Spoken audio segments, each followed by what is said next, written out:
Ayan, eto na. Mga kabunyog, mga kababayan, doon pala sa ni-raid na mga pogo, doon sa Purak, Pampanga, di ba binuksan na yung mga bolts? Kasi binuksan na yung mga bolts eh. Ha? Mga kabunyog, may nakuhang mga bank documents kay Roque at doon sa kanyang AA na si A.R. de la Serna. Wow, ang daming pera! Mga kabunyog, bank documents!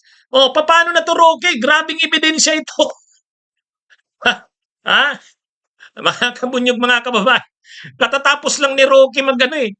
Mukhang maraming nakatagong ebidensya ang PAOK, ang PAGCOR, ang NBI. Yari ka dito, Roque. Yari ka dito. mukhang mukhang nitong nakaraang mga linggo si Lito Lapid ang pinag-uusapan. Itong buong buwan na ito yata, bago ang SONA, si Roque ang pag-uusap. Matindi to, mga kabunyog. Bank documents nakuha doon sa ni-raid na pogo, mga kabunyog, mga kababayan. Ha? Dati 'di ba ang nakuha lang ano yung nakuha? Dokumento ng isa na mayroong nakuha na dokumento.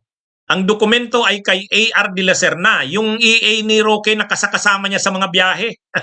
Walong 8 times niyang isinama sa abroad. Wow. Ngayon, ang nakuha nung una dokumento na nandun sa isang building o sa isang kwarto, ang dokumento na yon permado ni Roque. Yung ibig sabihin, bakit may dokumento dito tungkol kay Roque? Tapos ngayon naman, ang nakuha na ng PAOK, bank documents. Tama po ang narinig nyo. Bank documents sa poll. O yan mga kabunyog ha. Bank documents ha. Ay mga kabunyog. Pukpukin natin to. Ipakulong natin si Harry Roque. Hindi na ito simple. Hindi na ito simple mga kabunyog. Unang-una, may nakuhang dokumento doon. Tungkol doon sa A.R. de la Serna. Okay. Ano na 'yon Pangalawa, na pumunta sa kanya si Roque kasama yung official ng Pogo, yung Cassandra Ong. Tapos sabi din ng abogado ng PAGCOR, 6 na beses siyang tinawagan ni Roque, pina-follow up ang lisensya nung nasabing illegal na Pogo. Tapos si Roque ngayon nagsalita, dininay niya, hindi raw totoo yan. Ngayon, naglabas ng ebidensya ang PAOK. Naglabas ng ebidensya ang PAOK ngayon lang. Ang sabi ng PAOK, mayroong nakuhang mga bank documents doon sa ni-raid na Pogo sa Pampanga. Binuksan na kasi yung mga bolts eh. Alam nyo kung kaninong mga bank documents? Kay Roque at doon sa kanyang EA. Wow, ang daming pera pala ng EA na yun sigurado. Ang mga bank documents ay kay Roque at doon sa kanyang EA. Nakuha doon sa ni-raid na Pogo ng Pampanga, yung sa Purak. Yan. Paano na? Sasabihin naman ni Roque, hindi ako involved dyan sa illegal na Pogo na yan. Roque, baka matulad ka kay Kibuloy at kay Alice Guo. Ito si Roque, pupunta na ito ng China. Pupunta ito ng China. Roque, maganda ka na, magpasundo ka na kay Xi Jinping. Ihanda mo na. Kita niyo yung mga reactions ng viewers natin. Sabi ni Ming Malja, lagot ka ngayon, Roque. Kung makapagsalita ka kasi, akala mo ang linis-linis mo. Yari ka ngayon, sabi ni Gibo TV. Mga kabunyog, matindi to. Mahirapan na siya dito, si Roque. Kasi ang palusot niya, hindi ako involved diyan sa illegal na Pogo na yan. Tapos sinabi ng PAGCOR, pumunta si Roque sa kanila, kasama yung Cassandra Ong, yung may-ari ng Pogo. Involved sa Pogo, yung Cassandra Ong. Tapos 6 na beses niyang tinawagan ang abogado ng PAGCOR, pinapollow up yung application sa lisensya. Tapos ngayon lang, just 30 minutes ago, lumabas ang balita na ito. Inilabas ng PAOK, Presidential Anti-Organized Crime Commission. Matindi. Bank documents. Ayan o, nandyan o. Roque's bank documents found in raided Pampanga Pogo. Ha? Ano na ito? Ha? Wala eh. Mukhang mauubos ang tao ni Duterte katatago. Ha? Mukhang mauubos. Oh, si Bongo may kaso na rin. Kinasuhan ni Trillanes. Oh, si Kibuloy nagtatago. Oh, sunod nito, ito na, si Roque na magtatago na rin. Ay, mga kabunyog, mga kababayan. Ito na, araw-arawin natin to. Paktaylo na. Oh, yan ang Karma Roque, sabi ni Patrick Salud. Oh, action man. Action man. I-live mo na rin to ha. I-live mo na to. Ipi-play ko yung video. Pwede mo na tong gamitin. Kung hindi, i-download mo. Nasa Inquirer. Para maraming makaalam nito. Oh, mga kabunyog, mga kababayan. Bank documents of former presidential spokesperson Harry Roque and his former executive assistant Alberto Rodolfo A.R. de la Serna were found in Lucky South 99 Corporation, the raided Philippine offshore gaming operator hub in Pampanga. Oh, yan Bank documents ni Harry Roque at ng kanyang AA na sinama niya sa abroad 8 times na bank documents nilang dalawa. Nakuha doon sa Lucky, ano yun? Lucky 99 ba yun?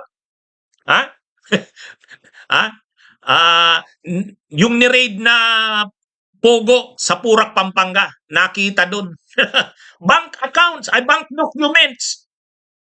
Bank documents ni Roque at ng kanyang EA, ang kontrobersyal na si I.R. de la Serna.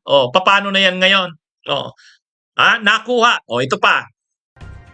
Presidential Anti-Organized Crime Commission spokesperson Winston Casio shared photos of the documents to the media after Philippine Amusement and Gaming Corporation Chief Alejandro Tenco revealed in a Senate probe that Roque assisted Lucky South 99 Corporation.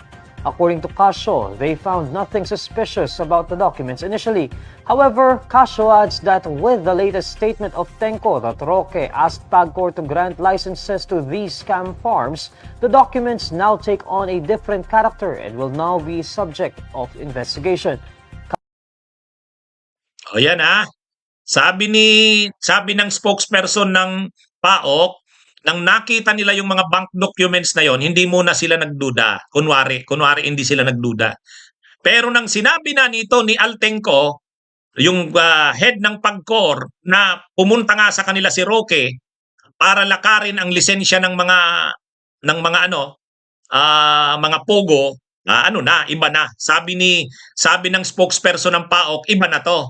At sinabi na rin ni Senadora Risa Hontiveros, ipapatawag na si Roque sa susunod na pagdinig. Yan.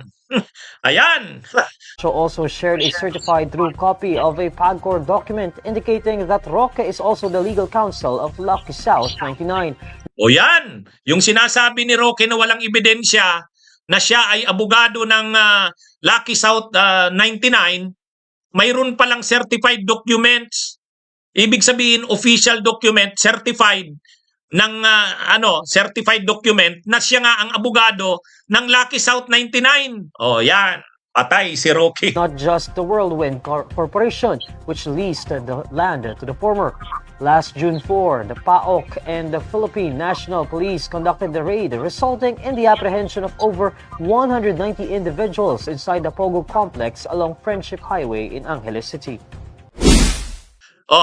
Original copies daw ang bank certificates. Ganon. Di real chua. Ganon ba? Ay, tindi. Matindi. Maghanda ka na, Roque. Kausapin mo na si Xi Jinping. Ihanda na. Ihanda na.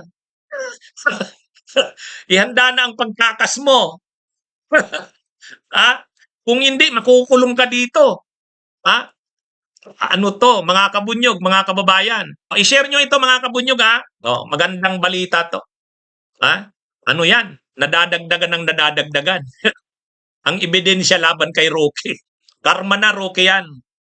Karma. Kaya, ito talagang Pogo na to, ipasara na yung mga Pogo na yan. Ano pa bang ginagawa kasi ng administrasyon yan, ni Marcos? Ipasara niya na yan. Hulihin na, kasuhan na ito. Ito, mga sangkot. Marami mga kabunyog, naglalabasan na talaga ang mga baho na ito. Mga tao ni Duterte ito. Ha? Kaya dapat kay Marcos, ha?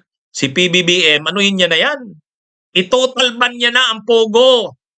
Oh? Tapos kasuhan itong mga tao ni Duterte na involved dyan sa mga Pogo na yan. Yan ang dapat gawin. Matutuwa ang bayan dyan. Matutuwa. Ha? Okay? Oh. Sige mga kabunyog, mga kababayan. May kulanong salita na ang ibig sabihin dito ay ang pagkakaisa. Bunyog Party List. Halika na, Bunyog Party List ka na. Halika na, Bunyog Party List ka na. Sa susunod, ang atinang suportahan, Bunyog Party List, nagtataguyod ng katotohanan, lumalaban para sa bayan.